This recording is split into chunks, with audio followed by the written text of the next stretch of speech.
Battle Royale games are a weird subgenre that seemingly came out of nowhere. However, they are games that clearly wear their inspirations on their sleeves. If I were given the task to track down the origin of this category of games before the explosion of PUBG, I'll trace it back to H1Z1, then the Hunger Games, and finally settle at the book Battle Royale, where young students are dropped onto a remote island and forced to kill each other until one remains. That sounds exactly like the Battle Royale games that currently exist, which are in turn a permutation of last man standing gladiatorial battles that took place in ancient Rome. But that's just the thematic origins. What about the mechanical origins? That's where roguelikes and roguelites come in. As the name clearly states, they are games that are like Rogue. Rogue is a PC game that came out in 1980, focused on dungeon crawling through an ASCII environment. It may not look like much, but it was so revolutionary that it prompted clones and soon created its own genre based on core pillars as defined by the Berlin Interpretation in 2008.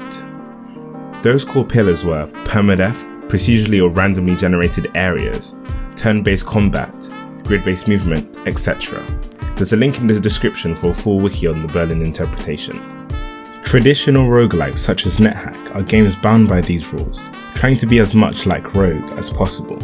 However, as the new era of modern indie roguelikes such as Spelunky and Binding of Isaac released, the term roguelike has been recontextualized into a buzzword, meaning a game that will have procedurally generated content, loot, and permadeath. And for the purpose of this video, when I refer to the term roguelike, I mean the modern redefinition of the term. As mentioned in the title of this video, Battle Royale games share the same core mechanics as roguelikes, permadeath and procedural generation. First off, permadeath. This is self-explanatory. In a Battle Royale game, if you die, then you stay dead, having to queue up again and start an entirely new game. Similarly, once you die in a roguelike, the run is over, and must be restarted to continue. This gives an arcadey feeling to these games, with a coin-grabbing core gameplay loop. Once you get close to the end where you can almost taste victory and lose, you always want to have one more go, which is never really one more go if we're going to be honest with ourselves. Secondly, randomly generated areas and loot. This one may sound surface level and simple, in that both roguelikes and battle royales have loot which is randomly generated, and procedurally generated maps and zones respectively. However, some may argue that the maps presented in battle royales are not, in fact, procedurally generated, due to the player having previous knowledge of the areas that they're traversing.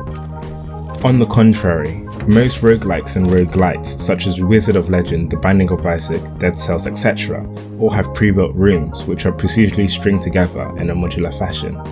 In that same way, battle royale games have pre-built maps, but the path the shrinking ring takes procedurally strings them together. Procedural generation is integral to both the internal and external difficulty curve. An internal difficulty curve focuses on a player's mechanical skill, as well as the tools and abilities available to them. An external curve focuses on the environment, the enemies and the opponents presented to the player. Both factors have a different bearing on how hard a game is.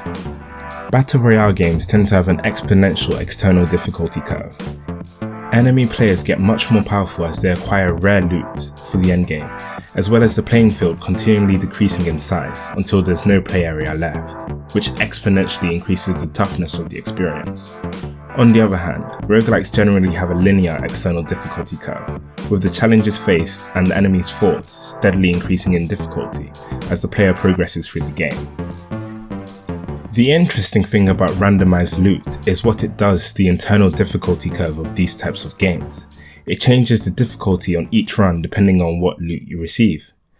For example, in the hero battle royale Apex Legends, the devs stated that they'll not buff the least powerful gun in the game, the Mozambique, but will enjoy the memes, leaving the community with a weak gun, which has the sole purpose of maintaining a variable difficulty curve.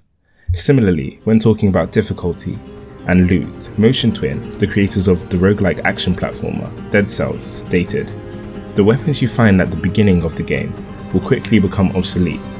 We think making do with what you get and trying new things are part of the charm of Dead Cells.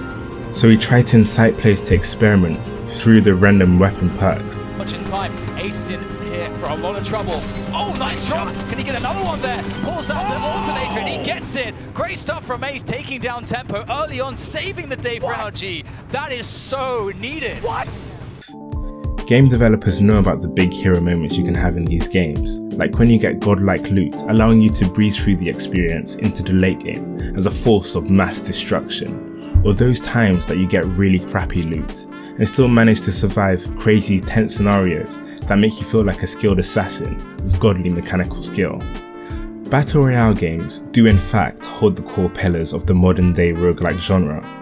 They are literally roguelikes where the enemies are real people. How awesome is that? So, what's the message of this video? Well, if it ain't broke, don't fix it.